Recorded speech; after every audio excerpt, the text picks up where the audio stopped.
Hola, hola, hola, buenos días, buenas tardes, buenas noches, los que nos están viendo en este momento, los que no van a ver, los que van a ver después, los que van a ver en un año más. ¿Cómo están? Don Pablo, bienvenido, don Jorge, bienvenido nuevamente. Buenas noches, buenas noches, don Pablo. Buenas noches, don Juan. Como Buenas siempre con la noches. nota disonante, don Jorge Matei, weón. ¿Por qué, oiga? El único weón con pelo aquí, weón. Ay, ¿cómo estáis, Pablo? Todo bien por acá, gracias a Dios. No me Hola, quejo. ya, qué bueno. ¿Cómo estuvo Limache? ¿Bien? Súper bien, súper, ¿Sí? súper bien. Sí, sí.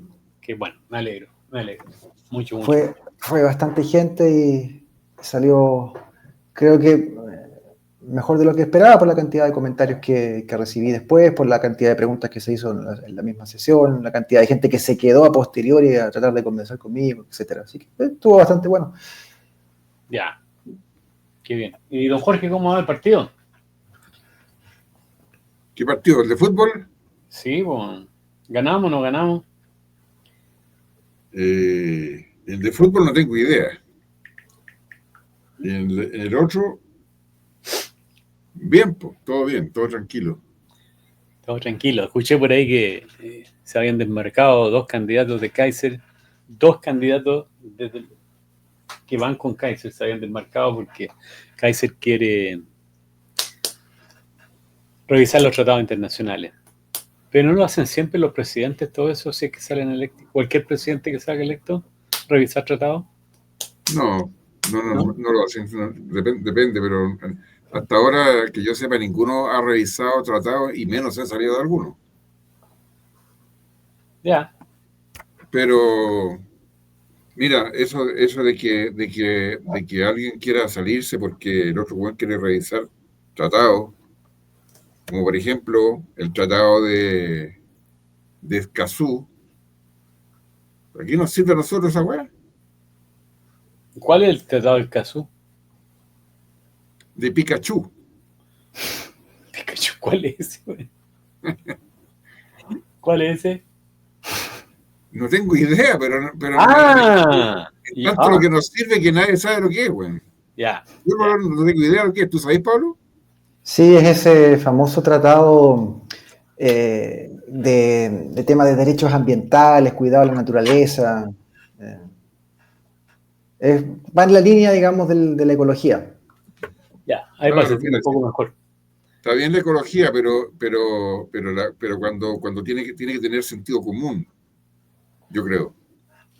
Cuando la ecología se pasa a revoluciones, se pasa de pueblo y empieza a no aplicarse el sentido común y aplicarse más ecología ideológica que ideología práctica, ahí la cosa no funciona. Po. Bueno, acá en Estados Unidos los demócratas quieren que para aprobar la continuidad económica del gobierno hay que volver a pagar por las circuncisiones en, eh, en Haití, en Guatemala y un montón de otras cosas más. Así de cagados están los políticos. Estamos mal. Gracias, Flor. ¿No te gusta la camisa roja? Me dijiste el otro día. Oye, ya, entremos rápido. Metapolítica. ¿Qué significa, Pablo? Ya, hay dos maneras de responder a eso, la corta y la larga. Así que partamos por la corta y después la hacemos larga. Ya, me parece.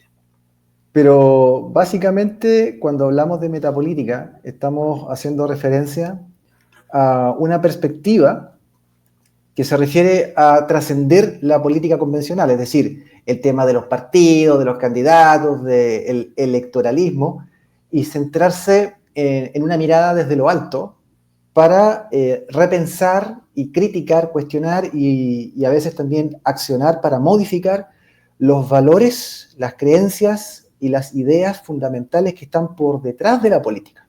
Es decir, metapolítica es el análisis sistemático y crítico, pero también las estrategias de intervención política para modificar el pensamiento y la cultura.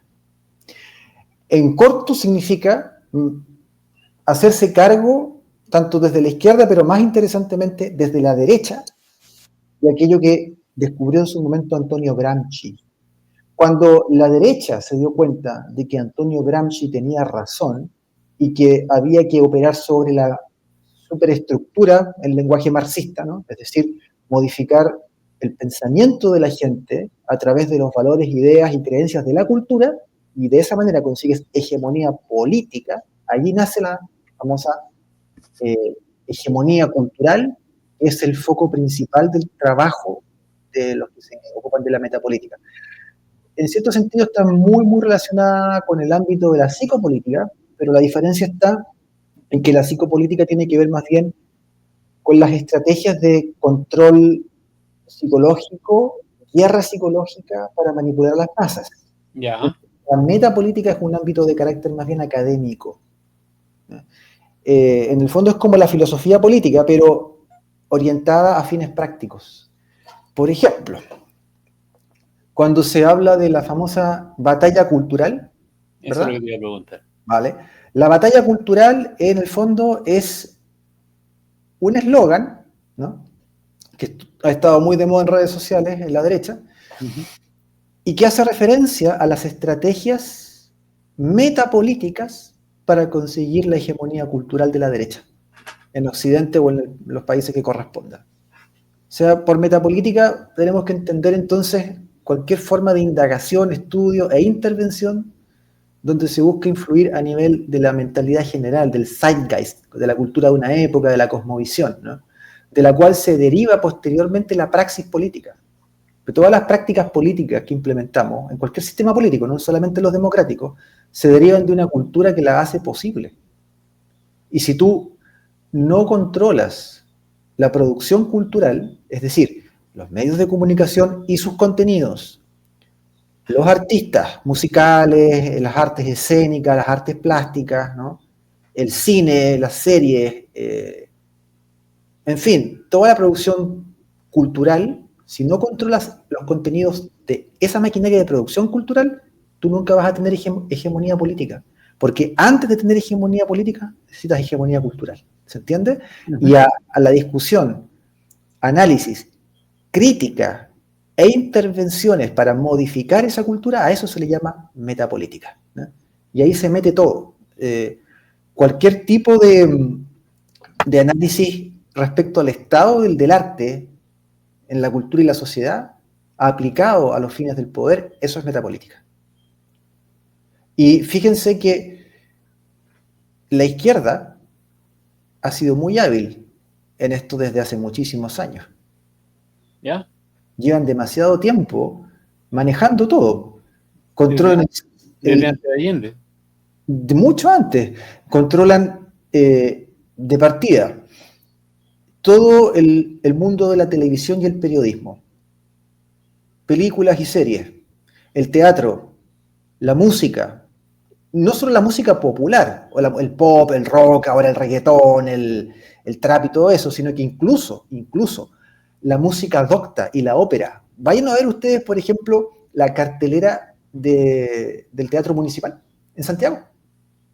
Y se van a encontrar con que son todas reinterpretaciones de obras clásicas, pero en código zurdo, en código de construccionista.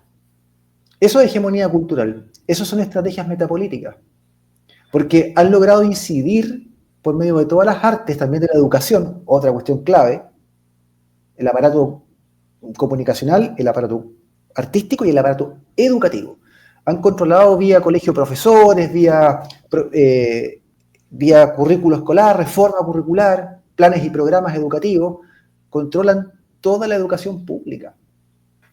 Eso es hacer hegemonía cultural y eso es metapolítica. Entonces, ¿por qué es importante la metapolítica? ¿Ya?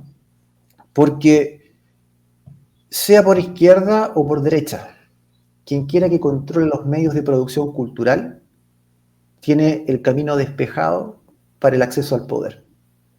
Porque tú controlando la mente, la cultura, los conceptos, las ideas, los valores y las creencias de la gente, consigues obviamente adhesión ideológica a tu causa. Y con eso tienes posibilidades de no tener un gobierno por una vez, sino de tener, aunque cambie el gobierno, que es lo que pasa en Chile, aunque cambie el signo del gobierno, tú mantienes la hegemonía cultural. tú sigues teniendo el toro por las astas.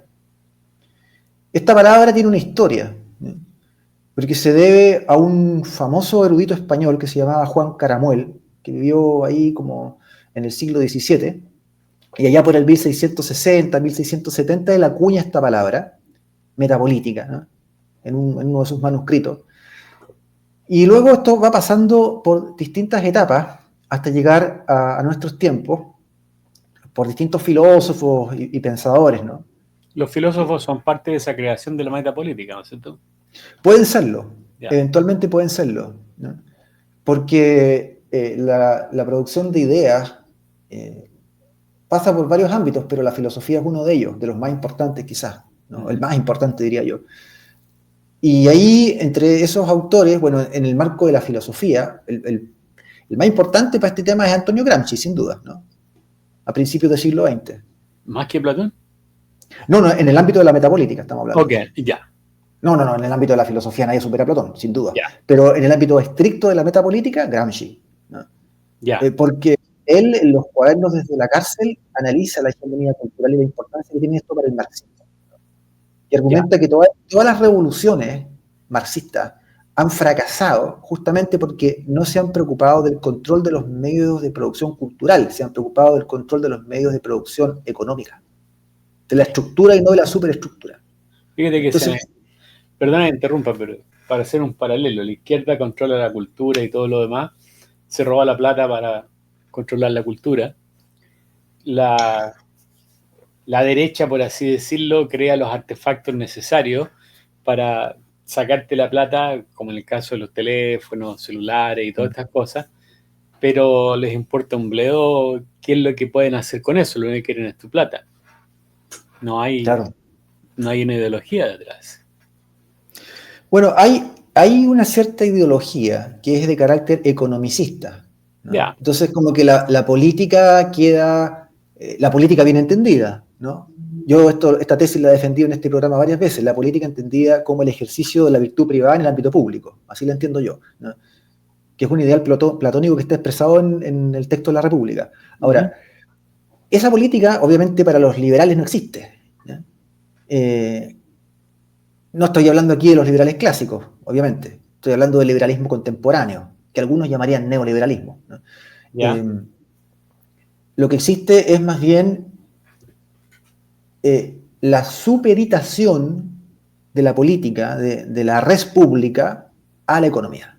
Por eso es que vemos que en nuestros tiempos ya no se privilegia a pensadores en el ámbito político.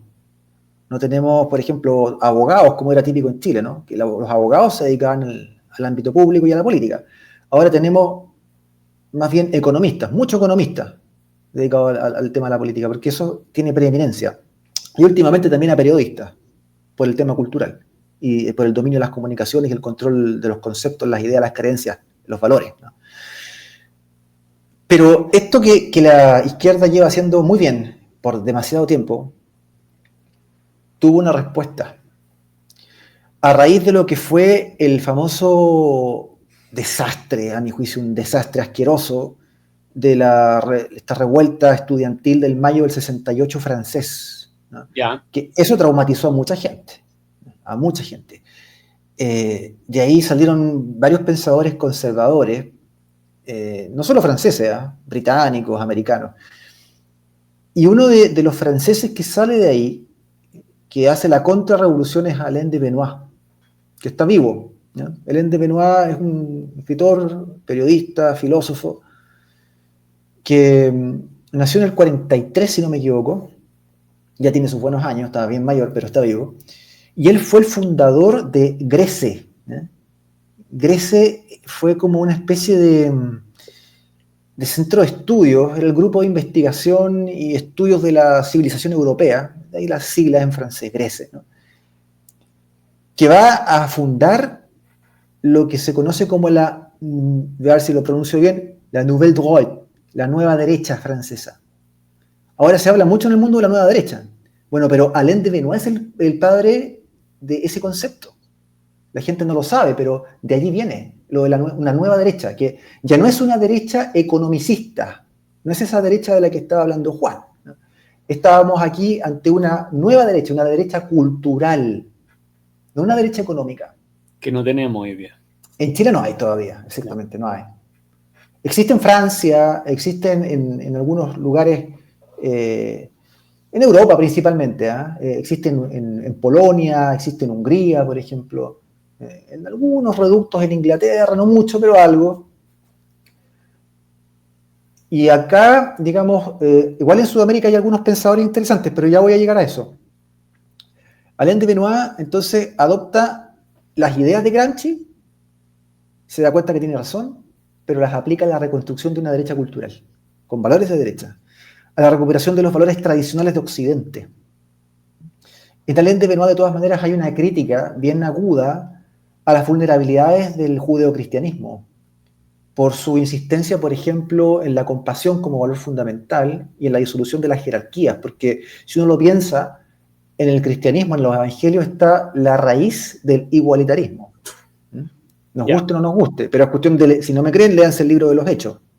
El que está inmediatamente después del Evangelio de Juan viene el libro de Hechos, léanlo, ahí está, Hechos de los Apóstoles. ¿Y cómo vivían los apóstoles? De forma igualitaria. Compartían bienes, todo era colectivo, era una forma de protocomunismo. Esto de decirle al rico que entregue su manta, su capa, ¿no es cierto?, todos los pobres y sígueme, vale, eso lo practicaban. Entonces, practicaban la pobreza como valor fundamental. La idea de que la pobreza es un valor en sí mismo, como que te acerca al reino de los cielos. Entonces, Alain de Benoit critica todo esto, plantea una reformulación de los valores occidentales en base a los fundamentos griegos y romanos, a la cultura clásica, pagana. Hay otros pensadores metapolíticos, como por ejemplo el italiano Julius Evola, que rescata de los elementos cristianos las órdenes de caballería, templarios, hospitalarios, ¿no es cierto? Y dice que ese elemento pagano, heroico, en vez de proponer el martirio en la cruz, la muerte en batalla heroica, ¿no? Ese elemento germánico, al final, pagano germánico, se instaura en la cristiandad por medio del Sacro Imperio Romano Germánico. Y las órdenes de caballería medieval, católicas, habrían sido una expresión de aquello, donde se fusionan estos dos elementos y se rescata al héroe solar, no a la víctima sacrificial de la cruz, ¿no es cierto?, o a estos cristianos martirizados en el circo romano, sino al héroe que no se arrodilla ante el poder y que prefiere morir decapitado pero de pie, que entregado ahí poniendo la cabeza para ser decapitado de rodillas. Entonces, hay otra perspectiva, ¿no?, de cómo esta nueva derecha fue armando otra mirada, ¿no?, y empiezan a aparecer otros filósofos y otros pensadores que van a ir enriqueciendo esta perspectiva. Por ejemplo, en España está el caso de Gustavo Bueno, que falleció en el 2016, que es un filósofo español que también aporta algunas ideas, ¿no?, de la metapolítica entendida desde el hispanismo y desde el imperialismo, ¿no?, la idea del imperio, que también la tenía Évola, ¿no?, la idea de que fue una mala idea en estos países latinoamericanos el proceso independentista, muy vinculado al pensamiento liberal, porque son revoluciones liberales, la que dio origen a Estados Unidos y esta mala copia que hicimos nosotros acá, ¿no? Al separarnos del Reino de España, dejar de ser la nueva España, terminamos con caudillos populistas, ¿no es cierto?, con estas ideas como el chavismo, estas promesas salvíficas, mesiánicas del socialismo, ¿no? Y acabamos como estamos, digamos, siendo países del tercer mundo, una porquería, ¿no? Cuando nosotros éramos, al final, España, éramos una parte de Europa en su momento, éramos parte del glorioso Reino de España. Entonces, también en el pensamiento metapolítico de derecha está eso, ¿no? Digamos, la nostalgia por Hispania, por el hispanismo. Eso se puede ver en Gustavo Bueno. Hay otro pensador, un filósofo también argentino que se llama Alberto Vuela, también es bien mayor ya. Y Alberto Vuela, bueno, ahí tiene obras como Metapolítica y Filosofía, por ejemplo, donde se dedica a analizar y criticar las categorías conceptuales que imperan en el globalismo, en el mundo actual, ¿no?, y haciendo un análisis desde la filosofía política y la metapolítica, propone una crítica muy, muy aguda contra ideas como, por ejemplo, la del consenso, Esta idea de que la democracia se basa en los consensos, que los liberales y los progresistas la repiten hasta la náusea, ¿no? Y rescata el valor contrario, el disenso, puesto que es a través del disenso cómo es posible generar contrapuntos, podríamos decir desde una perspectiva hegeliana, ¿no? de tesis, antítesis para llegar a una síntesis y hacer avanzar la historia. Entonces, es el disenso, incluso la lógica amigo-enemigo de Carl Schmitt, ¿no? La que se transforma en un foco de las preocupaciones analíticas de los filósofos y pensadores metapolíticos, y a partir de esos conceptos se desarrollan entonces estrategias de intervención y modificación cultural. ¿Cómo fueron plasmadas estas en nuestra época? Bueno, principalmente a través de esto que se ha llamado la batalla cultural. Por eso ocurrió lo que ocurrió en Argentina, por ejemplo, que hay un caso en donde se fue construyendo hegemonía. Milei, yo no soy particularmente de esa línea, digamos, porque de libertario no tengo nada, yo lo he dicho claramente, yo soy tradicionalista y conservador. No, a mí los liberales y libertarios no me van ni me vienen, pero él fue muy inteligente porque por medio del escándalo de decir groserías en la radio, en la televisión, insultar a medio mundo, calentarse, tirar la silla lejos, salir del set de televisión, echando humo por las orejas, logró captar atención, ¿no? Y al captar atención empezó a educar poco a poco a la gente respecto a conceptos económicos básicos, a cuál era el problema estructural de Argentina por causa de tantas décadas de peronismo, de cómo se estaban robando la guita, como dicen allá, cómo lo hacían, ¿no? Para desfalcar a los argentinos, y crea el concepto clave, que viene de esta lógica amigo-enemigo de Carl Schmitt, ¿no? Algo muy metapolítico, la idea de la casta, de la lucha contra la casta, y le llama casta al enemigo, ¿no? Que es este contubernio liberal progresista, que lo tenemos instalado acá, y hablaremos de eso, me imagino, porque el empresariado financia a centro derecha y centro izquierda, digamos, y le da lo mismo. Ya lo mismo. Entonces, esa es la casta, digamos, que se arregla los bigotes por detrás, y a ese arreglín de la casta, que incluye empresarios y políticos, que están coludidos en contra de la gente, contra la ciudadanía, a eso se le llama el consenso. ¿Te fijas? El consenso liberal y el consenso progresista. Entonces, la metapolítica, desde esta óptica en la derecha cultural, está orientada a denunciar, cuestionar y proponer algo contrario, distinto a ese consenso por medio del disenso. Y por esa razón la metapolítica está vinculada con los pensamientos de lo que algunos llaman, diríamos, en la jerga periodística habitual, la extrema derecha, ¿no? La extrema derecha. Es más, se vincula la metapolítica con el nacionalsocialismo alemán, y ahí lo mezclan con un montón de cosas, con el nazismo, el fascismo, vale. Pero desde el punto de vista de su propia definición, la metapolítica derecha tendría que ser la idea de una exoderecha. ¿Por qué de una exoderecha? Porque está fuera, es una derecha que está fuera del continuo político entre izquierdas y derechas habituales. Porque el continuo político habitual está orientado al electoralismo, a poner al candidato, a lograr la mayor presencia del partido en el Congreso, es la estupidez en la que estamos hoy día. Ya. ¿No? Ese es el continuo habitual. Pero una exoderecha es alguien que está afuera de eso. Exo significa afuera, en griego, ¿no? Entonces, una exoderecha es la que está por fuera de eso. ¿Y está por fuera en qué sentido? ¿En que le importa un bledo a la metapolítica? Un bledo. Si va a ganar Kaiser, si va a ganar Kass, si va a ganar la Matei, importa un bledo. Lo que le interesa es influir a largo plazo en las ideas, en los valores y en las creencias de la gente para consolidar la hegemonía cultural, ¿no? Se trata de dominar el consenso social mediante instituciones civiles como los medios, la academia, ¿no es cierto?, las artes, haciendo que aparezca un nuevo orden, un nuevo sentido. Te quería hacer, aquí hay dos preguntas, voy a partir primero con la de la Flor, después con mi amigo Joel. Y tiene relación la de la Flor, ella pregunta sobre lo que está haciendo Bukele, cambiando la hegemonía política. Y hay un discurso de Bukele de hace un poco tiempo atrás, donde en El Salvador está prohibido la celebración del Halloween ahora este año. De hecho, no están dejando ninguna expresión de Halloween. ¿Tú crees que en esta expresión del Halloween está metida la izquierda, haciendo que el Halloween se viene celebrando del tiempo de los celtas, por allá en Irlanda, hace 2000 años atrás, que tenían relación que separaba la primavera del verano, o sea, perdón, la llegada del verano, que era como el Día de los Muertos? ¿Tú crees que Halloween se ha transformado en algo de la izquierda en este momento?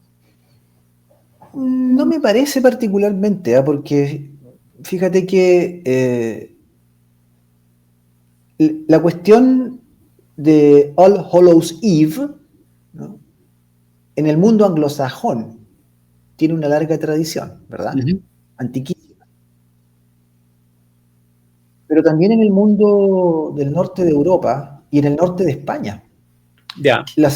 Esta fecha se celebraba y se sigue celebrando en Galicia, en Asturias y en Cantabria, al norte de España, y con disfraces, con dulces, con fogatas, ¿no? Ya. Es algo muy antiguo. Ahora, sin duda hay algunos reductos de la izquierda que han intentado instrumentalizar el Halloween porque se dan cuenta de que a cierta derecha conservadora de carácter cristiano, tanto a los católicos, pero muy especialmente a los evangélicos, les irrita profundamente el tema de Halloween porque lo ven como una manifestación satánica.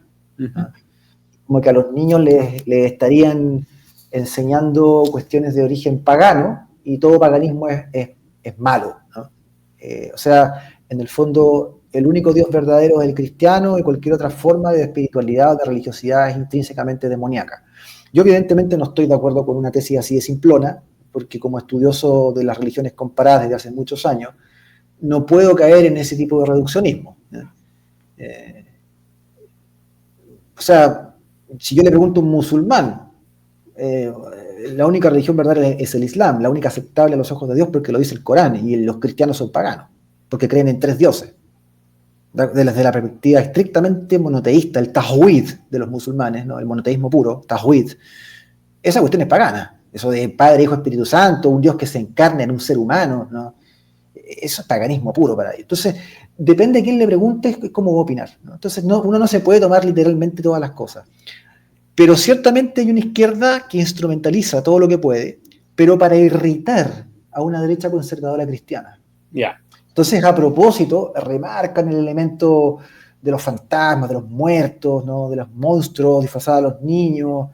Pero esta cuestión existe, insisto, o sea, de una época en que en España, en el norte, eran muy, muy católicos, ultracatólicos. Estoy hablando de esto en el siglo XIX, siglo XVII, imagínate, XVIII. Y esto ya existía, ¿entiendes? Y la discusión esa sobre esta cosa pagano-demoníaca entre los católicos ya existía en esos siglos. Los obispos de esa época también predicaban desde el púlpito el domingo en contra de la celebración, porque tenía un tinte pagano, pues si viene de allá, viene del mundo celta, ¿no? Ya. Pero Ahora, jamás lo pudieron erradicar.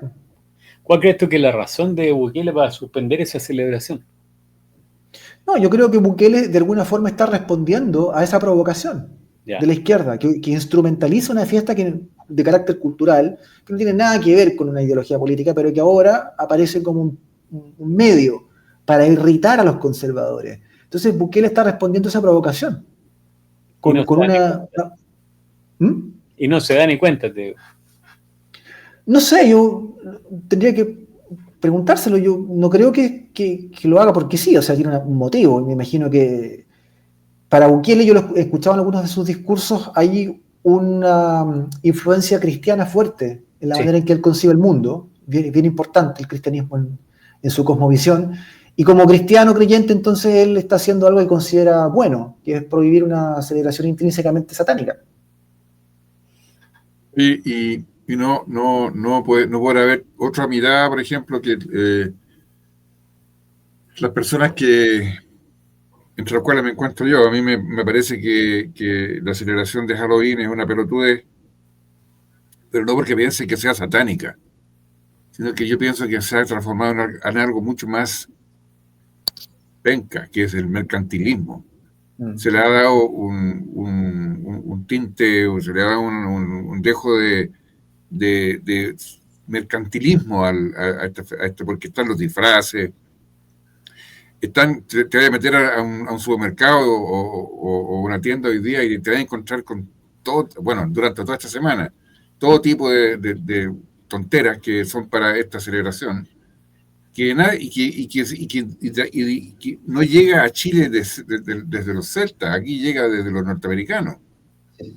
Entonces, ¿y qué más mercantilista que la celebración de Halloween en Estados Unidos? Sí, pues bueno, ahí... No, yo creo que a lo mejor Bukele lo está sacando no porque sea tan cristiano, ni porque sea tan religioso, ni porque se sienta provocado por la izquierda, sino que yo creo que lo está haciendo por un tema mercantilista nomás. Oye, esta cuestión la encuentro una pelotudez, mejor no lo hagamos. Punto. Así de simple, para mí. Puede ser, pero yo me pregunto si él estuviera tan preocupado por el mercantilismo, ¿por qué fue el primer país del mundo en convertir en moneda corriente legal el Bitcoin, que es una bolsa de especuladores, digamos, como no hay otra, digamos? Entonces, no sé. Yo tal vez me expresé mal. Mercantilismo no en ese sentido, sino que me refiero a mercantilismo en el sentido de que es una exhibición de quién compra el disfraz más bonito, más caro, y quién entrega o recibe más dulce. Como así consumismo, claro, como un consumismo. Exacto, así de básico. Y por eso que yo, por ejemplo, aquí vienen a tocar el timbre y no los pesco, porque no estoy ni ahí con la web. Y recién venía llegando a la casa y veo unas niñitas de 14 años, no sé de qué edad, pero niñas, vestidas de una manera totalmente provocativa, mostrando los cachetes del traste, con una minifalda de ese corte. O sea, ¿qué es eso, man? O sea, sí. ¿Y dónde están los padres? ¿Cachai? Eso es lo que me molesta. ¿Tú no celebráis el Halloween, Jorge? ¿Cómo no? Yo no celebro eso. Yo sí, en la noche yo le digo a mi señora trick or treat. Ya a empezar ya con el ello descontrolado. No, yo no hago eso, don Juan. Muy malo, muy malo. Oiga, pero fuera de broma, si criticamos al Halloween por eso, del consumismo, ¿qué va a decir de la Navidad entonces, pues? Es lo mismo. Claro, lo han transformado en puro comercio, ¿no? Es lo consumismo desatado. ¿Sí? Es lo mismo. Por eso que acá en mi casa la Navidad se celebra de otra manera. Acá nos juntamos, la familia, y a lo más nos regalamos una botellita de vino, pero cosas muy simples, una atención. Pero nada más, porque yo encuentro que no tiene sentido. ¿no? O sea, si la Navidad no es eso, no es quién llega con el regalo más caro, quién llega con el celular más bonito, no, yo creo que la Navidad es otra cosa. Yo creo que esas cosas hay que vivirlas de una manera más simple. Completamente de acuerdo contigo. Totalmente. Y eso ojalá se viera más en Chile. Y ahí estoy de acuerdo con Maduro. Bueno. ¿Por qué? Porque Maduro celebra la Navidad en octubre, en su país. ¿Por qué? Es una broma. No sé por qué lo hará. No sé por qué lo hará Maduro, pero ¿cómo se llama? En Venezuela se celebran la Navidad, no sé qué día de octubre, pero es en octubre. Se la adelantan 2 meses. Sí, se adelanta 2 meses. Pan y circo. Pero la cuestión es que, bueno, en el caso de Halloween, ahí se nota, de nuevamente, para volver al tema, cómo la Iglesia perdió una lucha metapolítica frente al liberalismo.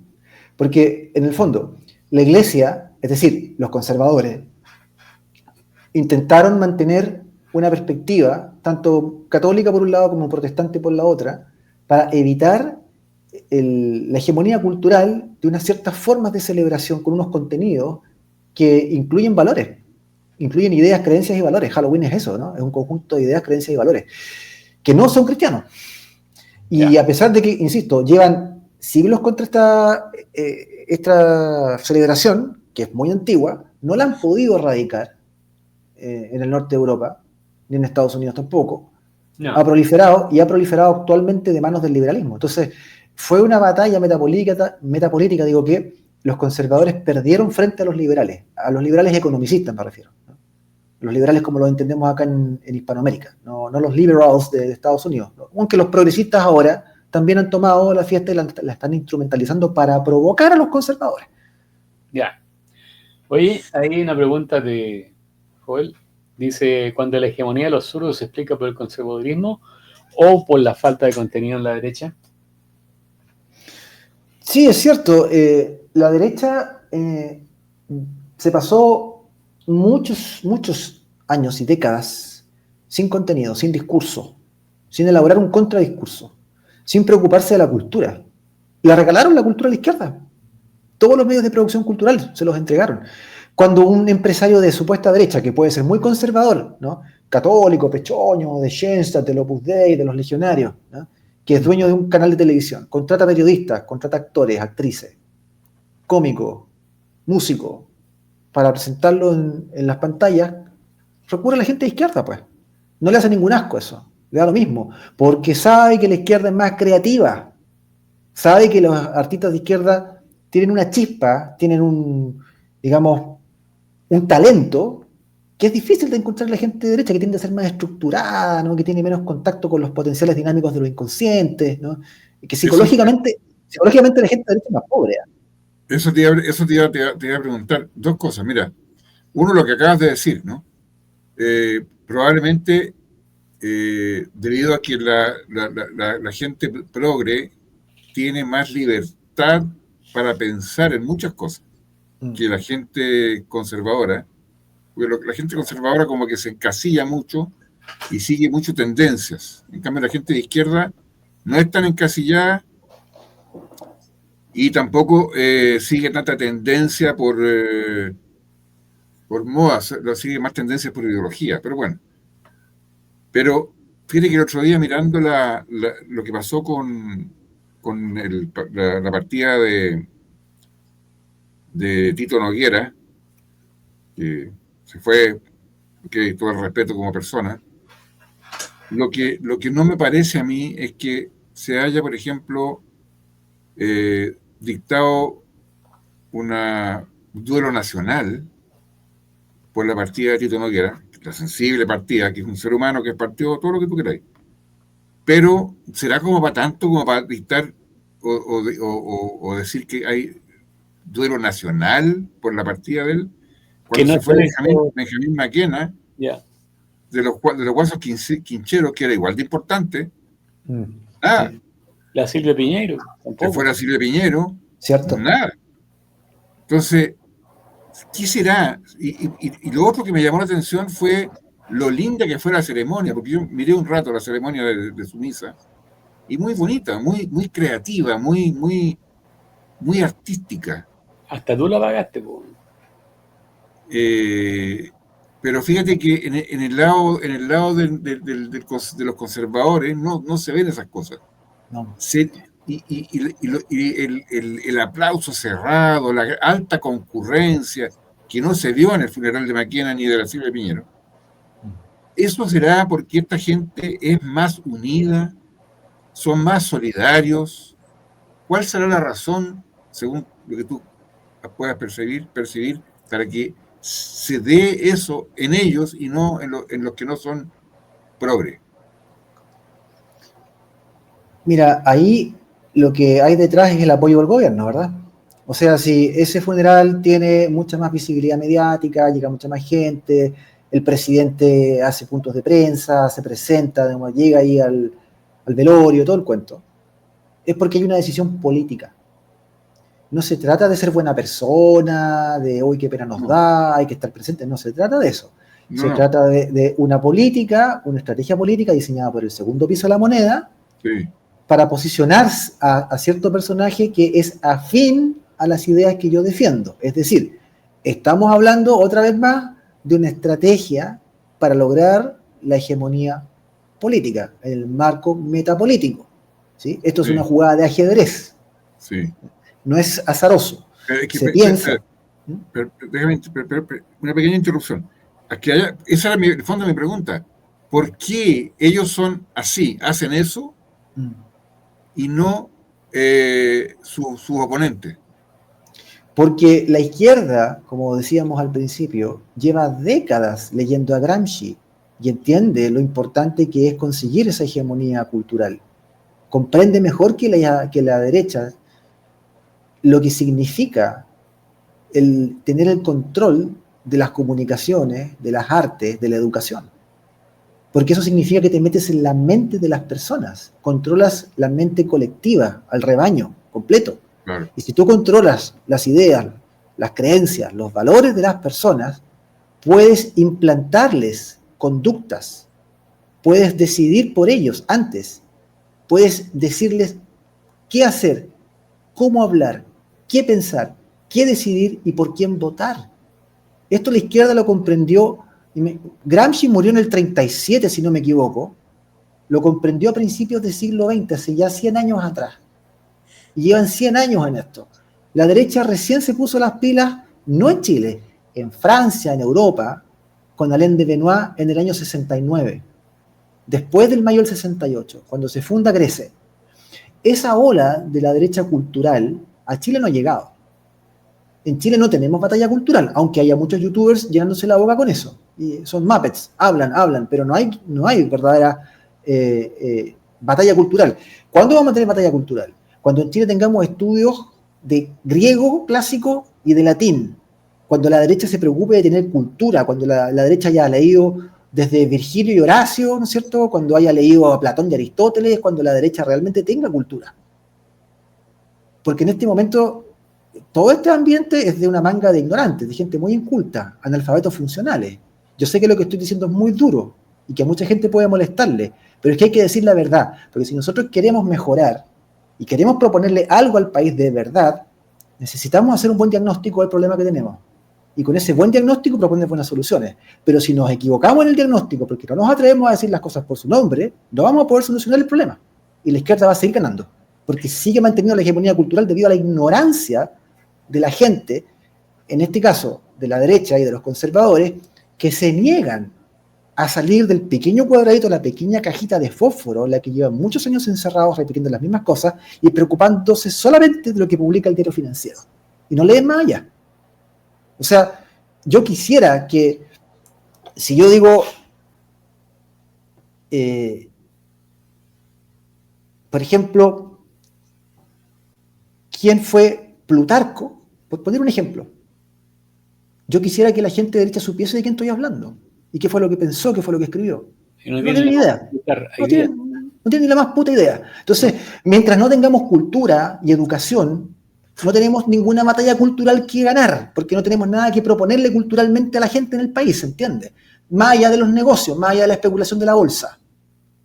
Eso ahí no hay ninguna batalla cultural, ninguna, cero. ¿Ya? Entonces, cuando esta gente pone el funeral del Tito Noguera en la palestra pública, lo hace con una intencionalidad. Eso es lo que en metapolítica se conoce como guerra posicional, que es un concepto metapolítico clave. Guerra posicional es una batalla lenta, progresiva, por ideas y percepciones, opuesta a esto de la confrontación directa que vemos en la chimuchina política del día a día. Y esa batalla lenta, ese avance paulatino, progresivo, para modificar ideas y percepciones en la gente, la famosa ventana de Overton, ¿no? Permite en el largo plazo redefinir tanto los valores como los hábitos de la población. Oye, antes de seguir adelante con esto, aquí hay una pregunta bien interesante, creo que la gente no se ha dado cuenta. Oye, nos dice acá, Pablo, ¿crees que hoy día los disfraces se han sexualizado para los niños como para fomentar la ideología de género o nada que ver? Es lo que yo decía recién. Sí, pues, lo que estabas contando, Jorge, exactamente, de las dos cabritas estas. Y sí, totalmente, o sea... No, perdón, no son 12, oye, la calle llena de cabras así. Te digo, deben haber sido 20 o 30. Increíble. ¿Y como de qué edad es más o menos? Como te dije, entre 12 y 14 años. Claro, púberes. Entonces, bueno, Claro. Es así. Efectivamente, ahí el Cabo tiene razón. Se ha sexualizado la infancia y la adolescencia a propósito. siguiendo las ideas de un pensador en particular que es clave en la izquierda, en la nueva izquierda, que es Herbert Marcuse. Chequéenlo después. Herbert Marcuse es uno de los, yo diría que el más importante de los pensadores de la famosa escuela de Frankfurt. Que también ahí Agustín Laje, sobre todo, hablaba de la escuela de Frankfurt en su momento. La dio a conocer. Hay varios pensadores ahí, ¿no? Desde Horkheimer o Habermas, por ejemplo. Pero Marcuse fue el que propuso lo que él llama el gran rechazo, que es la idea de subvertir todos los valores de la cultura judeocristiana, invertirlos, darlos vuelta y destruirlos. Y se dio cuenta que la mejor manera de hacer esto era fusionando a Freud, Sigmund Freud del psicoanálisis, con el tema del ello, las pulsiones inconscientes, el eros, ¿no? Fusionar eso con Karl Marx para generar una revolución sexual. De Marx la idea de la revolución, de Freud la idea de la sexualidad, de la libido.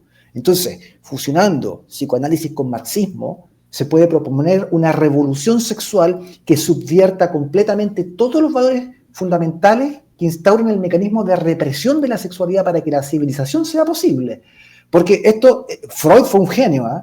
Se dio cuenta de que toda civilización surge por la represión del instinto sexual. Porque en la medida en que una cultura no logra controlar los instintos sexuales de las personas, no hay posibilidad de construir cultura, norma, conceptos, leyes, ¿no? Manifestaciones sublimes y elevadas del espíritu, como las artes, por ejemplo. Todo eso surge a partir del mecanismo de represión y posterior sublimación de la libido, que se transforma en creatividad y que se transforma en conceptos, en ideas, en pensamiento abstracto. Si tú te quedas solamente al nivel de lo animal, a nivel sexual, terminas como las tribus africanas. Terminas como los países del centro de África, en donde el movimiento de caderas, digamos, y el tema de la reproducción, de la fertilidad humana con mujeres que a los 20 años ya tienen 7 críos, o más, te quedas ahí en ese nivel tribal y no surge una civilización. Que es una cultura tribal, pero no una civilización. Freud se dio cuenta de eso. Entonces, ¿qué dijo Marcuse? Dijo, bueno, como estrategia metapolítica, si yo quiero destruir el conservadurismo, destruir a la derecha e imposibilitar que exista cualquier forma de cultura del espíritu, lo que necesito es liberar los instintos sexuales de toda represión. Y con Marcuse surge entonces la idea de que los medios de comunicación de masas y los mecanismos de producción cultural tienen que promover la libertad sexual que vimos durante los años 60. Eso es Marcuse. La izquierda lo tomó y lo ha llevado poco a poco más y más lejos. En esa época, en los 60, 70, hasta los 80, nadie habría pensado que iba a llegar al punto que tenemos hoy día, donde la infancia y la adolescencia está siendo sexualizada y donde poquito a poco, empujando los límites de lo posible, recurriendo a la ventana de Overton, nos encontramos en que hay hasta una disculpa de la pederastia, de la pedofilia, ¿no? Porque se trataría de una forma de amor transgeneracional. Exacto. Y van redefiniendo los conceptos. Eso es la batalla cultural. Y le van metiendo en la cabeza a la gente ideas, creencias y valores distintos. Poco a poco, a través del control de los medios de producción cultural, de las comunicaciones y de la educación. Entonces, no es raro ahora que veamos a estas niñitas, 12, 13, 14 años, hipersexualizadas, con estas vestimentas provocativas, con padres que hacen la vista gorda. Yo he visto papás, increíble, que se sienten chochos y orgullosos de que la niñita se puso peto y falda con 13 años. Yo no vi aquí eso. Estaba estacionando el auto y lo vi así, y estaba mi señora conmigo y la moncosa unos 12 años, con todos los cachetes al aire prácticamente. Espantoso. Y yo le digo, si fuera mi hija, no estaría en la calle. No puedo. Fíjate que a mí aquí dice acá que el Amparo Noguera dijo, yo seguí los pasos de mi padre en lo profesional como en lo ideológico. O sea, de los que de izquierda, ¿cierto? Y una de las cosas que me llamó mucho la atención, la verdad es que no me llama la atención, sino que lo encuentro un descarajamiento impresionante. El Pancho Rey, el actor, dijo que una de las cosas que más le preocupaba a este tipo que murió, que nunca lo soporté yo, era que la gente estaba pidiendo más autoritarismo. Y con eso lo trajo a la vida en su propio funeral por un rato para meterse en la cabeza a los imbéciles. Esa es la verdad. En mi modo de ver. Bueno, al ponerlo a él como una especie de héroe cultural que acaba de fallecer, se trata, bueno, entonces de utilizar una estrategia que es la infusión social de ideas en el marco de esta guerra posicional. Yeah. Porque él representa una serie de conceptos. Él es más que una persona, es un símbolo, ¿se entiende? Entonces se logra esta lucha metapolítica a través de medios y cultura, posicionando una figura relevante del ámbito cultural, pero que trae un montón de ideas detrás, como estaba recién mencionando ahí el tema de la izquierda, lo que decía Amparo Noguera, ¿no? Porque es una encarnación de los valores e ideales de la izquierda.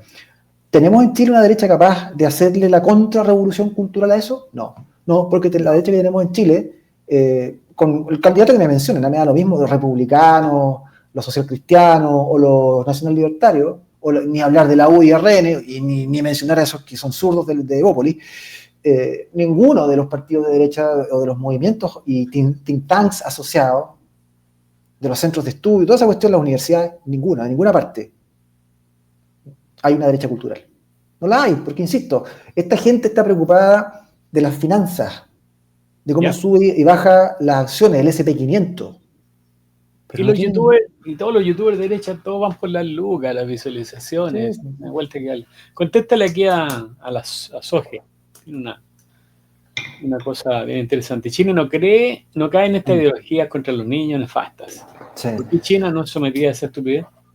¿No está porque China no es lo que la gente cree. Aquí en Occidente pensamos que los chinos son comunistas. No, los chinos no son comunistas. Los chinos tienen un partido que se llama Partido Comunista Chino, sí. Los chinos salieron del maoísmo, pero desde Deng Xiaoping, a mediados de los 80, esa cuestión se acabó. Vean ustedes lo que plantea Deng Xiaoping cuando hace el cambio de mentalidad en China, completo. Cuando pasan poquito a poco a practicar el capitalismo de Estado y como ideología de fondo, ¿qué es lo que tiene hoy día Xi Jinping? Ustedes ven a Xi Jinping proponiendo conceptos marxistas. Yo nunca le he visto un solo concepto marxista a Xi Jinping. Lo que sí le he visto son conceptos nacionalistas, muy nacionalistas. Entonces lo que están practicando, más allá del nombre de que se llame Partido Comunista Chino, prácticamente ellos están en lo que ellos llaman el socialismo con características chinas, pero que realmente hoy día es ideología nacionalista con una praxis económica de tipo capitalista de Estado, capitalismo de Estado. Entonces, debido a ese nacionalismo, los chinos no permiten que esta basura woke ingrese en el país, la combaten férreamente. Imagínense, por ejemplo, que los comunistas chinos, insisto, comunistas con muchas comillas, han hecho la guerra contra el K-pop, que en Chile es una industria gigante que factura un montón, ¿no? Aquí el K-pop es grito y plata. Todos los días domingos, se lo juro por Dios, todos los días domingos, cuando yo paso por la Avenida Libertad, que es el espinazo de mi ciudad en Viña del Mar, a la altura más o menos como debe ser eso, no sé si estoy muy equivocado, pero debe ser como a la altura de 7 Norte, por ahí más o menos, claro, como 7 Norte, con Libertad, lo pueden ir a ver los domingos.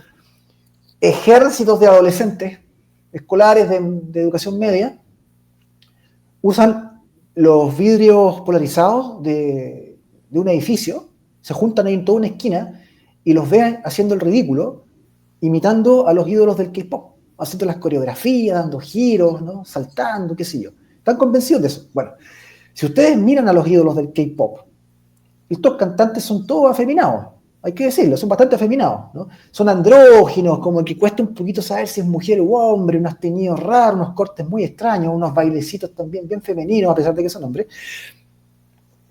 Y entonces, los chinos, viendo eso, dijeron, no, nosotros no vamos a permitir que a nuestros jóvenes los debiliten moralmente con esta basura. Así que le han hecho la guerra al K-pop y no se permite. En las escuelas tú no puedes escuchar eso, a diferencia de lo que pasa acá en los recreos de los colegios, que están todos los cabros haciendo coreografías K-pop en las escuelas, ¿no? En los colegios. allá no se puede, está prohibido. Ustedes saben que China controla el Internet, los contenidos, ya no hay acceso a YouTube, por ejemplo, o a Netflix.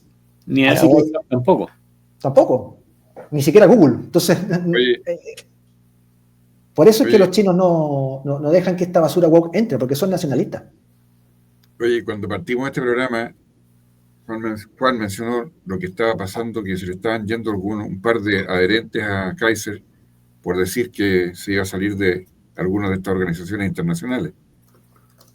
Fíjate que China no está en la Comisión Nacional de Derechos Humanos de la ONU. No participa de eso. No está en Escazú. No está en el Tratado de Puerto Rico. Y así varios más que podríamos mencionar. No me quiero ahora esforzar haciéndolo. Pero para llegar al punto es que China no adhiere a las cosas que no le convienen como país. Eso es nacionalismo, Jorge. Y nosotros deberíamos hacer exactamente lo mismo. Es que eso es nacionalismo, eso es. Exacto. Y no es, bueno, y eso es lo que deberíamos hacer, digo, y no criticar a un candidato que quiere, por el bien de Chile, salirse de esos organismos que en nada aportan a Chile en absoluto. O sea, aquí lo que nos da a nosotros es estar dentro de esos tratados, fuera de problemas, y tener que estar modificando nuestras leyes y nuestros actuales en los tribunales de justicia y en las cortes de apelaciones y Corte Suprema por pertenecer a esos organismos internacionales que ni siquiera algún chileno haya votado por alguno de ellos para que ellos nos vengan a dar instrucciones de cómo tenemos que vivir nuestra vida. Entonces yo creo que está bueno ya de este pelotudismo, perdónenme, pero es lo que pienso, de estar adscrito a cosas que no nos sirven. Es como que si yo mañana me hiciera socio, no sé, pues de algún club de hacer hoyos para rayuela, ¿no es cierto? Hoyos para no sé qué, ¿para qué lo quiero si no me sirve? Y más encima me cuesta plata, porque al país le cuesta plata estar metido en esas cuestiones. Plata que nos hace mucha falta en Chile. El problema es que los políticos ganan poco. Bueno, por eso es que los políticos tienen que empezar, el pueblo, la gente, nosotros tenemos que empezar a decir lo que pensamos y hacer y obligarlos a que nos saquen de esas mugres, porque no nos sirven. Yeah. Sí, pues, por ejemplo, bueno, lo que tú mencionabas del acuerdo de Escazú, que entre sus lineamientos tiene esta cuestión del control de la emisión de CO2, ¿no? Que como alguien mencionaba recién abajo en los comentarios, es muy cierto, o sea, Chile aporta con el 0,2% de la emisión de CO2 mundial, 0,2%, o sea, son muy relevantes. Nosotros podríamos tener el país lleno de centrales termoeléctricas con carbón, o con gas, o con petróleo, lo que queramos, y no estamos aportando, digamos, al tema del CO2. Ahora, ¿qué es lo que se ha visto en los últimos estudios científicos? Que el CO2, como alimento que es para las plantas, para la fotosíntesis, ha permitido, al aumentar, que se extiendan los bosques por la tierra, que aumente la frondosidad, el tamaño y la velocidad de crecimiento de los árboles. Esto, lo que estoy diciendo es información científica, no es una opinión, es dato actualizado, 2025. Gracias al CO2. Entonces, nosotros podríamos perfectamente salirnos del acuerdo de Escazú y empezar a tener nuevamente centrales termoeléctricas, con lo cual bajaría la cuenta de la luz que la tenemos salvaje. Estamos pagando la electricidad más cara de toda Hispanoamérica. La más cara, una hueá brutal, discúlpeme el chilenismo, pero es que es brutal. Oye, perdón, no es la de Hispanoamérica, es la de América. Es la de América, viejo, ni siquiera es la de Hispanoamérica. Porque ni en Estados Unidos, ni en Canadá, ni en México pagan cuentas de luz como nosotros. Bueno, México y Hispanoamérica.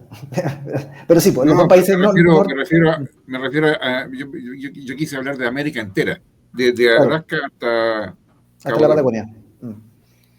Bueno, es salvaje. Entonces, el acuerdo de Escazú, al menos en ese aspecto, no nos ayuda en nada. Nos encarece la cuenta y nos hace la vida cada vez más difícil. Cuando nosotros aportamos, insisto, 0,2% del CO2, de las emisiones de CO2 anuales. El Pacto de San José de Costa Rica, el famoso pacto, digamos, de los derechos humanos. que ya vemos cómo se implementa para que Carabineros no pueda actuar, para que el delincuente tenga una justicia garantista, para que exista la puerta giratoria permanente, para que la doctrina de la rehabilitación de psicópatas, digamos una cosa psicológicamente inviable, sea la doctrina oficial del sistema judicial, para que la Fiscalía al final tenga muchas cortapisas y amarras para actuar, ni hablar de cuando necesitamos a los militares en las calles, no se puede, en fin, eso es San José de Costa Rica. O la Convención de Ottawa, otro caso, que es esta cuestión del tratado antiminas personales, que no podemos volver a minar el norte con todo el tema porque tenemos ese tratado. Entonces, claro, hay muchas cosas que habría que revisar, muchas cosas. Ahora, si se quieren salir de, digamos, del Partido Nacional Libertario, que se salgan, pues sí, está bien. Sí. Bueno, ellos son libres de estar donde quieran estar, está bien, claro, por supuesto. Pero, si creen en los tratados globalistas, bueno... Bueno, que se vayan a la UDI, claro, obvio. Exacto, pueden ir a la UDI. Oye, uno de los grandes defensores del cambio climático, Bill Gates, el otro día dijo que el cambio climático no nos va a llevar a la extinción de la humanidad, así que podemos estar tranquilos. Ya se dio vuelta porque cambió el eje. Ya está viendo, ya se dio cuenta que no es bueno para los negocios seguir hablando huevas. Claro. Miren, ¿saben por qué le han dado tanto revuelo a este tema? Que también es un asunto de hegemonía política, o sea, aquí también está eso. El tema del cambio climático, que antes se llamaba calentamiento global, le cambiaron el nombre, ahora lo están matizando, ¿no? Ahora es cambio climático, vale. Pero el tema del calentamiento global, ¿por qué? Ahora lo generalizaron, porque ahora cuando tú hablas de cambio climático no le podías agarrar, porque la Tierra se puede calentar o se puede enfriar, así que da lo mismo lo que pase, igual le chuntaste. Y resulta que el clima ha estado cambiando de forma permanente, lo saben todos los climatólogos, desde la formación del planeta hace 4.500 millones de años, el clima ha estado cambiando siempre, constantemente, década tras década, entonces no me jodas. Pequeña interrupción, me acuerdo cuando yo estudié geología, que era parte de los ramos que tuve que tomar, en los años, fines de los años 70, principios de los 80. Todavía estaba caliente la Tierra cuando estudiaste eso.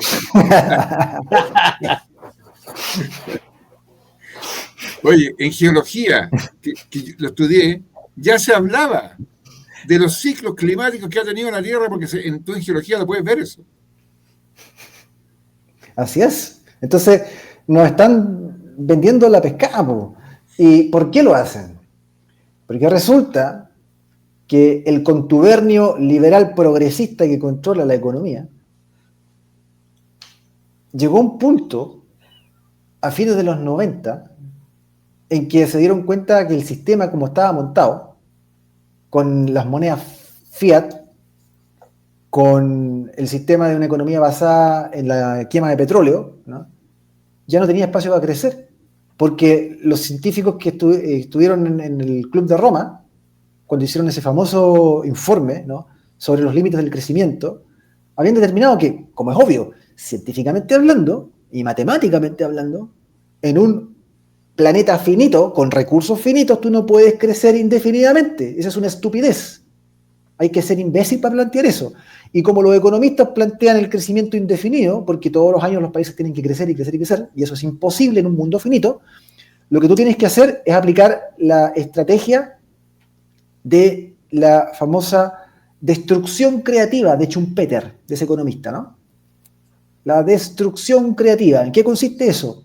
En que el capitalismo, para poder seguir creciendo y haciendo nuevos negocios, necesita destruir cosas para volver a reconstruirlas. Por eso es que después de un terremoto en Chile, la economía sube. Porque el negocio inmobiliario, la construcción, tiene mucho trabajo. Entonces tú destruyes y tienes que volver a reconstruir y eso genera negocios. Hay plata, hay trabajo, hay circulante. Entonces, como el sistema económico global a nivel mundial ya no tenía más espacio para crecer en base a la quema de petróleo y a la emisión de moneda falsa, que es divisa, ¿no? Y estamos endeudados 3,5 veces lo que produce el planeta en un año. Espantoso. ¿Cómo hacemos para generar destrucción creativa? Cambiemos la matriz energética. Entonces, hagamos que todos los procesos productivos que ahora se generan en base a la quema del carbón y del petróleo y de los combustibles fósiles, ahora sea por medio de la electrificación. Y concentrémonos especialmente en electrificar, obviamente, la industria y la movilidad, el transporte. Y por eso es que insistieron con esta cuestión del cambio climático para poder hacer un cambio radical de la matriz eléctrica O sea, de la matriz energética, pasarla de carbón y de petróleo a electricidad, y a las renovables vía eólica, solar, etcétera, para generar nuevo espacio para negocios y crecimiento donde antes no había espacio. Sí, un tema Nótese económico. que primero demonizaron las centrales nucleares, porque esa fue una demonización a propósito y no tiene absolutamente ningún sentido. Nada, y ahí están los alemanes todos cagados en recesión, pues. Oye, Gracias a la Angela Merkel. pero ¿vieron la última?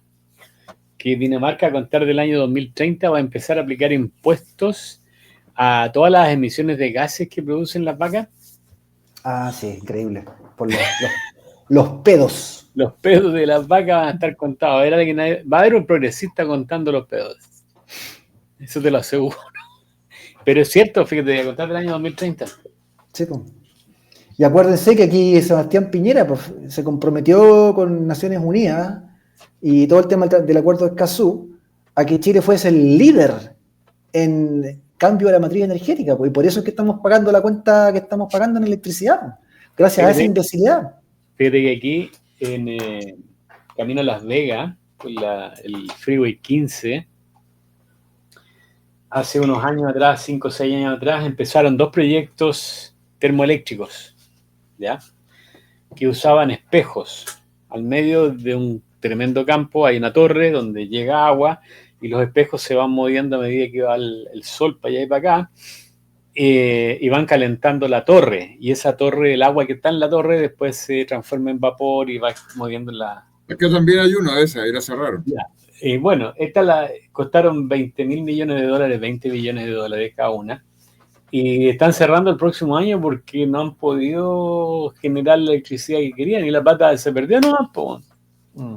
Anda a dejar de pagar una cuota en la tarjeta de crédito y como te quitan todo. Y esto se gastan billones y billones haciendo estupideces. Para lo único que serviera era para pulverizar pájaros, porque el pájaro que pasaba entre la torre y el espejo desaparecía. Qué terrible. Sí. Impresionante, weón. Impresionante. Y eso, bueno, don Piñera, para mí, no tengo buenos recuerdos del tipo. Bueno, eso es una prueba más para los que no se quieren convencer de que el señor Piñera y todo su Chile guano son onunistas. ¿Ya? Bueno, para nadie es un secreto, un misterio que cuando se fue a meter allá a la frontera entre Colombia y Venezuela, a hablar tonteras, invitar a los venezolanos para acá, estaba buscando un puesto en la ONU al final, porque quería lucirse el caballero para ver si le daban algún puestito después que saliera. Pues yo no sé qué estaba pensando, porque a alguien como él, que no tiene contacto en la izquierda que controla las Naciones Unidas, yo no sé qué le iban a dar. Pero bueno, entre otras cosas, una de las estrategias de acción política y cultural en el marco de la metapolítica es justamente, como lo describen los textos, la narrativa de crisis. La creación de la narrativa de crisis es uno de los puntos centrales de la estrategia metapolítica. Entonces se trata de construir narrativas sobre distintos tipos de crisis, que pueden ser políticas, culturales, sociales, económicas o climáticas, o ecológicas. Yo creo que hay un problema ecológico en la Tierra, pero no es ese, no es el del CO2, es otro, ¿no? Ese es un tema aparte. Y eso de las narrativas de crisis, ¿no?, permite impulsar ideologías vinculadas a los conceptos que presuntamente, o las propuestas que presuntamente van a resolver la crisis. Entonces tú creas esa narrativa de crisis a través del uso de los medios de comunicación de masas, la educación y la cultura. Y ahí logras comunicar ciertos valores que, por una necesidad de resolver una crisis, son conceptos nuevos, son valores nuevos que transforman lo anterior, transforman la cultura y la educación anterior. Entonces esto se ha utilizado justamente en la izquierda progresista para modificar el pensamiento de la gente y las costumbres y los hábitos. Oye, yo no quiero que se note mucho de que soy militante del Partido Nacional Libertario, pero... ¿Tú te has dado cuenta, Pablo, no? No. Yo tampoco, güey. Sí, bueno, ahora para que sepan, pues, para que se den cuenta. Oye, te van a empezar a cobrar a ti los impuestos, ¿verdad? Porque ya no solamente son las vacas. Ah, oye, Paulina, ¿sabes qué? Yo creo que si le preguntáis a mi señora, yo creo que yo debería pagar una tremenda cuota de ese impuesto, bueno. Por eso te digo. Oye, pero yendo al tema de la guerra cultural o de la cultura, fíjate, yo creo que, a mí me consta que en el Partido Nacional Libertario hay un equipo grande de personas trabajando en el tema de la cultura, pero en serio, yo no me acuerdo cómo se llamaba, ¿te acuerdas que lo tuvimos en el programa que una vez ¿Qué? de Juan? Bueno, Ricardo, ¿cuánto se llamaba? Ricardo. Ricardo Martínez. ¿Ah? Ricardo Martínez. No. El de la Ah, cultura. el que es artista. Ah, ya, Ricardo. Ricardo, Bueno, es Ricardo, la Pauli. Ricardo Ramírez. Ricardo Ramírez. Ricardo Ramírez. Ramírez, una bellísima persona. Ricardo y un equipo de gente están trabajando en eso, calladito, viola, pero están preparando y siguen trabajando y están en eso. O sea, hay ya por lo menos gente que está empezando a meterle un poco de materia gris al tema. Ojalá, pues, pero yo soy escéptico. Soy escéptico Bueno. porque, insisto, mientras no sepan griego y latín, mientras no conozcan toda la editorial Gredo, o sea, le digo la editorial Trota, yo no creo que la gente tenga educación y cultura. O sea, pueden tener instrucción, pero no cultura. Claro, pero ¿sabes qué pasa, Pablo? Es que quiero volver a insistir, es el único partido, porque no creo que me consta que en Renovación no hay, y en la UDI. No sé, Evópolis, perdón. En toda la izquierda hay. ¿Ah? En toda la izquierda hay. En toda la izquierda sí, pero no, bueno, claro, pero en los partidos de oposición, no voy a decir de derecha, de oposición a la izquierda. ¿Te quedáis con uno no, pues? El Nacional Libertario. Bueno, pero es que no son oposición, pues. No, bueno, ya fue. Pero ya, ustedes me entienden. El único que está por lo menos poniéndole algo de tinca a la cuestión. O sea, a lo mejor no serán expertos, no serán a la altura de lo que Pablo está planteando acá, pero por lo menos hay un trabajo que se está empezando a hacer que es mucho más que no hacer nada. Y cuando tú das el primer paso, después puedes dar el segundo y el tercero, y así hay que hacer las cosas, con paciencia, pero hay que hacerlas, partir, no como otras partes que nunca se han preocupado de aprender más que de cómo aplicar una tabla de Excel en el computador. Claro. De hecho, ya que lo mencionas, el caso de Ricardo Ramírez, a quien aprovecho de mandarle un saludo, es bien notable por el hecho de que él creó en su momento, ya hace varios años, el canal Artistas Libres, que lo pueden buscar acá en YouTube, Artistas Libres. Muy bueno. ¿no? Y ahí él realiza entrevistas con distintos tipos de personas vinculadas al mundo de la cultura, pero con ideales y valores de derecha, que es un submundo poco conocido, pero que existe. Obviamente, desde el punto de vista de la hegemonía, es algo marginal, pero ahí están y eventualmente eso podría crecer. Y hay algunos músicos, pintores, escultores, ¿no? Hay acuarelistas, hay harto acuarelista de derecha, fíjense en Chile. El mundo de la acuarela es bien interesante. Acuarelistas de derecha, hay, artistas escénicos, plásticos, en fin. Es que el acuarelista tiene que pensar, porque si pone mal el pincel, que a la Tenderliner, ¿cómo arreglarlo? Exacto, tiene una sola oportunidad, no se puede equivocar. Nada más. Sí, pues precisión. Decisión y precisión. Entonces, ahí hay una posibilidad, digamos, un germen para, con el paso de los años, porque insisto, este tema de la metapolítica es algo lento, de largo plazo, con el paso de las décadas, se podría intentar revertir la situación para que los curadores de salas de exposiciones y de museos no sean una manga de comunistas y socialistas o de progresistas woke, como lo es hoy día, por ejemplo, para que el teatro municipal no tenga elencos de actores, músicos y cantantes de ópera, todos revolucionarios, toda gente trastornada. Y lo mismo las productoras, los canales de televisión, los periodistas, ¿no? Ni hablar del tema de los profesores y el sistema educativo. Todo eso hay que transformarlo. O sea, mientras nosotros no tengamos una verdadera hegemonía cultural y ganemos en esta guerra posicional, no hay ninguna posibilidad de que Chile realmente remonte, de que levante cabeza. Porque siempre va a estar esta gente tirando para atrás. El otro día se notó muy, muy claramente lo que tú acabas de decir cuando la Soledad Neto le preguntó a Kaiser, no, a Kaiser, le preguntó a Kaiser si acaso iba a retirar todo, porque él dijo que quería ordenar el tema de la biblioteca, donde hoy día hay puros libros de tendencia de izquierda, Sí. y si él era libertario, ¿cómo podía hacer una cosa así? Imagínate al extremo que puede llegar un periodista para tergiversar lo que el otro momento estaba planteando. Y el otro había tenido que aclarárselo, y ni siquiera así ella quedó conforme. Claro. Lo queramos o no, ¿ya? Esta idea de la libertad a rajatabla no es viable en la realidad. No. Y hay mucho alineado con el libertarismo como ideología que anda en esa órbita, ¿ya? Para poder ganar una batalla cultural, tú necesitas reglas y límites claros, porque cuando tú vas a imponer una cierta mirada, vas a excluir otra. O sea, esto del pluralismo absoluto, donde todo cabe dentro del sistema, de la biblioteca en este caso, no es posible. O sea, si eso de Nicolás tiene 2 papás, ¿también va a estar disponible en la biblioteca del colegio? Yo creo que no debe estar. Así de simple, o sea, no se puede permitir cualquier cosa, porque libros que promueven, obras que promueven antivalores, que destruyen la infancia, no pueden tener cabida en el marco de una verdadera hegemonía cultural. Y en metapolítica interesa mucho el control del aparato civil, que es la red de instituciones culturales que refuerzan el poder mediante un consenso masivo.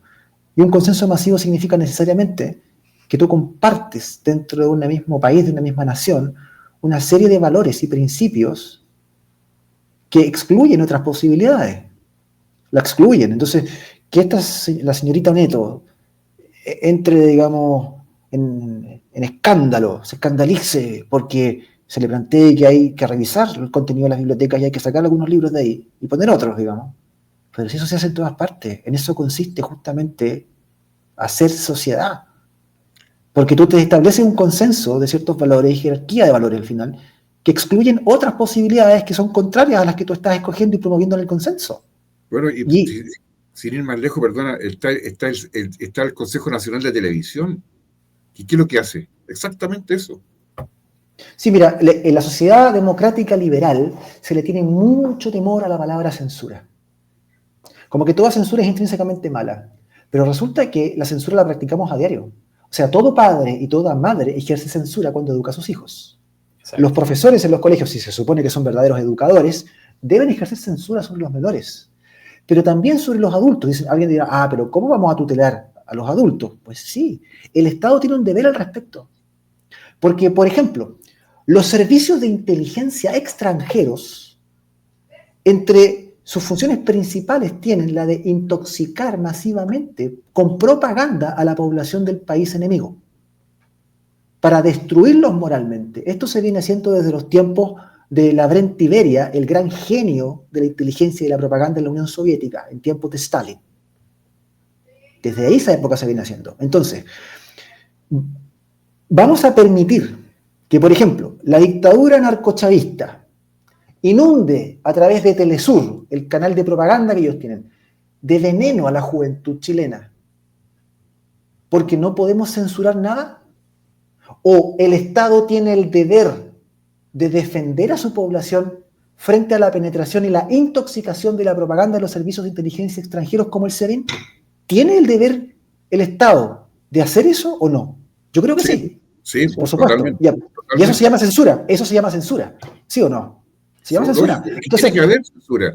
Cortemos el hueveo y digamos las cosas con la verdad. O sea, de una vez por todas, dejémonos de hipocresía, de fariseísmo y de esto de que toda censura es mala. Por Dios, usted señor en su casa, cuando educa a sus hijos, usted está siendo censor constantemente. Entonces no venga a decir que la censura está mal, pero usted lo hace todos los días.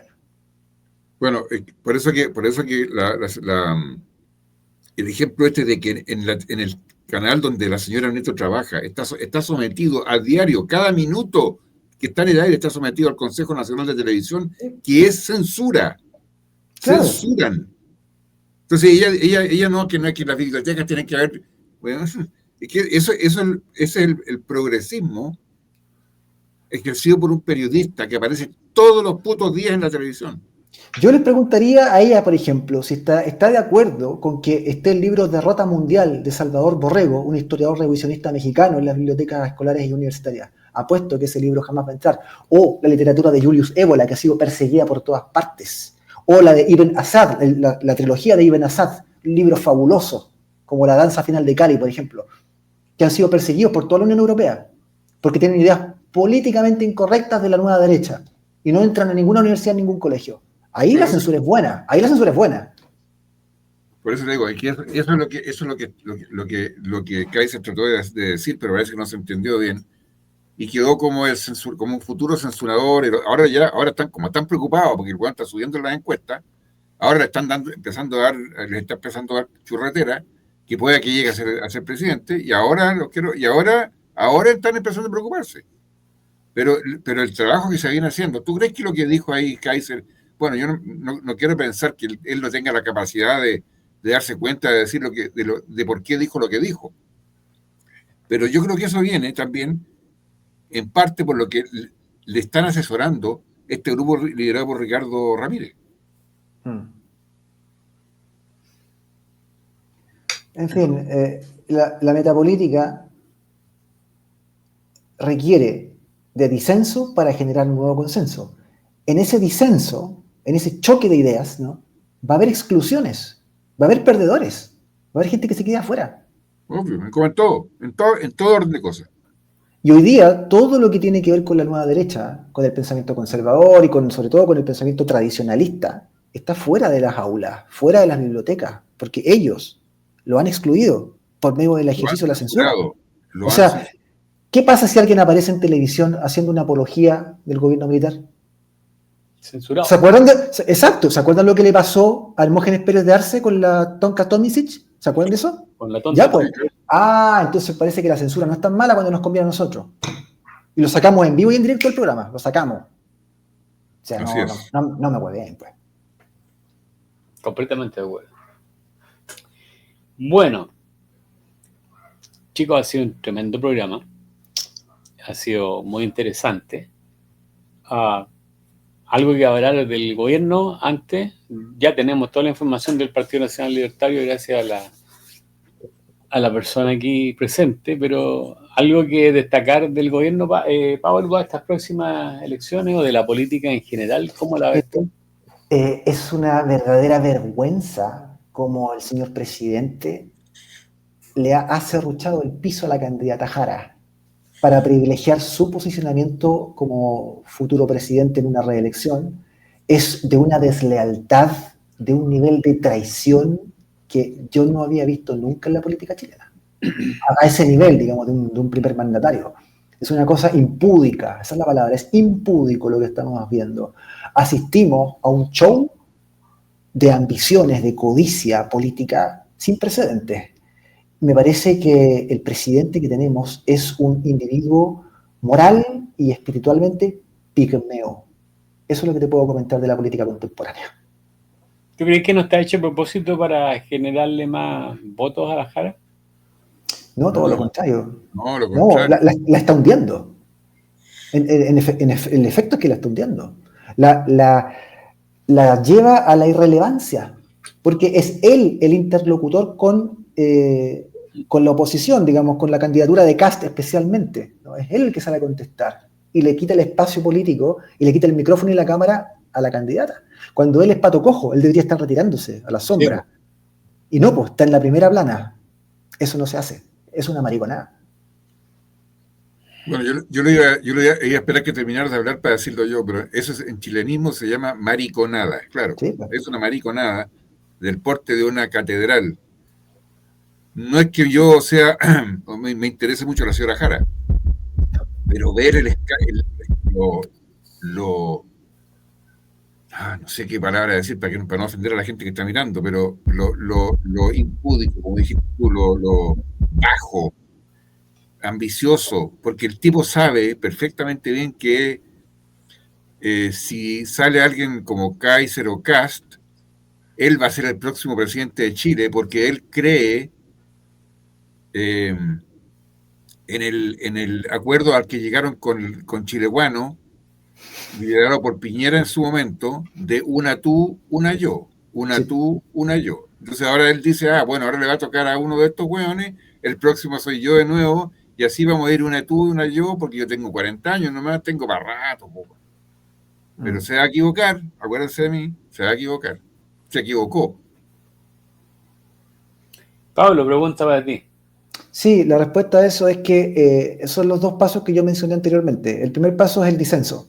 Y en el disenso está ese contraste, ¿ya? Que está mencionando ahí.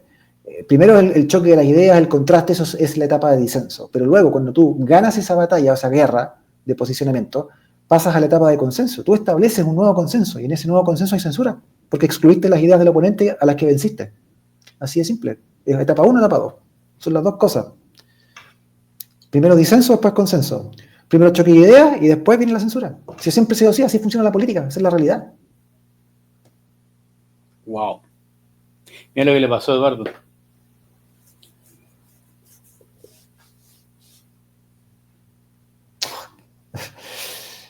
Qué difícil. Aquí está lleno ese weón. Lleno, man. Lleno, lleno, lleno, lleno. Ya, don Pablo, despídese. Bueno, muchachos y muchachas, muchísimas gracias a todos por acompañarnos una vez más en el programa, a Juan y a Jorge por invitarme otra vez más, siempre es un placer y un honor estar por aquí. Y lo más importante, como siempre suelo repetir, hay que prepararse, hay que leer, hay que estudiar, hay que afilar el cuchillo del intelecto, porque gracias a ese esfuerzo personal podemos ser mejores día a día, fortalecer nuestra voluntad, nuestros principios, nuestros valores, apegarnos a la lealtad, al honor y a la lealtad, para que podamos nosotros personalmente ofrecerle algo bueno a Chile. Si no cambia el ladrillo, no hay construcción de edificios, ¿vale? Eso. Estoy completamente de acuerdo. Aplausos. Don Jorge, Bueno, no sé si tendrás alguna algo que sepas del Partido Libertad, Nacional no, Libertario, que te nada, haya llegado por ahí y que tú no no, sabes. No, creo que. estamos completamente concentrados en un objetivo. Creo que te conté, ¿no? Que voy a estar todo el día 16 en un colegio de jefe local. Tengo que supervisar a todos supervisar a todos los apoderados que tienen que cuidarle los votos, Fíjate que vamos a cuidar los votos no solamente de Johannes Kaiser, vamos a cuidar los votos de Johannes Kaiser y los de José Antonio Cast. No Sí, vamos a dejarle pasar a ninguna a estos van huevones. a un pacto. Lógico. El pacto parlamentario. Sí, pues. Sí, así. No, pero es que el pacto es parlamentario nomás, no es pacto presidencial. Sí, claro, pero esas líneas se cruzan igual, pues sí. Lógico, vamos a cuidar los votos. La instrucción que tenemos es esa, cuidemos los votos. Si va a ganar Kast, bueno, si los votos dicen que va a ganar, que gane, pero que no le quiten ninguno. Pero si va a ganar Kaiser, tampoco dejemos que le quiten ninguno. Y eso es el pacto que tenemos con los republicanos. O sea, vamos a cuidarnos la espalda entre nosotros. O sea, a Chilehuano si le roban un voto, ya va a hacer el juego. Juan hoy día está desatado con los efectos. Sí. Y ese corazón que la tía también lo metió ahí tú. ¿Ese? Ese mismo. ¿Qué era eso? Bueno, yo quiero agradecer la presencia de nuestro amigo Pablo Januzewski hoy día nuevamente en el programa. Muchas gracias. Como siempre, te lo voy a volver a decir. Me dejé con la boca abierta con tus conocimientos. Muchas gracias por haber estado y por ser tan generoso con lo que tú sabes. De nada, gracias a ti. Chicos, están a menos de 2 semanas. Ya, como conversábamos hoy día con una amiga, con Flor, yo creo que ya las cartas están echadas. No, todavía falta. No. ¿Tú creí? Todavía falta. Falta una semana de campaña. Ya. Y falta también el último debate. Ahí yo creo que se van a producir algunos cambios. Alguien puede cometer un error, por ejemplo. Sí, claro. Sí. No digo, o sea, cualquiera puede cometer un error. Sí, no cualquiera. Cualquiera de ellos. Cualquiera de los que están en la punta, digamos. Los otros todo lo mismo. Wow. Bueno, que vaya bien. Yo este año no salí vocal de mesa, así que soy feliz. Y aunque me llamen desde acá, como lo hicieron antes, no voy a ir. No, pero no te preocupes, Juan, que a los ancianos ya no los piden de vocal de mesa. ¿Tú creí? No, ya ¿Es no. verdad? Mayor de 65 creo que no. Mayor de 60. ¿60? Ya. Sí. Chao. Sí. Está chistoso. Oye, Juan, de ahí te voy a mandar una foto actualizada para que me pongáis con barba ahí en los... Sí, porque yo dije, ¿quién es este caballero que entró al estudio? No sabía quién era. No sabía quién era. De ahí te la mando. Ya, estaría bueno. Oye, te quiero dejar invitado desde ya para el programa siguiente después de las elecciones, Pablo. Ya. Que hagamos un buen análisis, ¿ok? Ok. Así es que vamos. Chicos, buenas noches. Nos vemos. A la audiencia también. Gracias por acompañarnos. Nos fue muy bien hoy día. Cuídense y a votar, lo más importante. ¿Okay? Oye, y gracias a los que están en el chat también. Por favor, compartan el programa y pónganle sus likes para que tenga más y mejores algoritmos. Eso. Yes, sir. Así es. Chicos, cuídense. Un abrazo. Gracias, Pablo. Igual. Gracias, Jorge. Nos vemos. Chao, buenas noches. Dile al Partido Chao, Nacional Libertario que le voy a mandar la cuenta por los minutos. Publicidad. Publicidad para el Partido Nacional Libertario. ¿Ok? Se quedó pensando, Jorge. Ya. Chao. Chao, chao. Por la propaganda.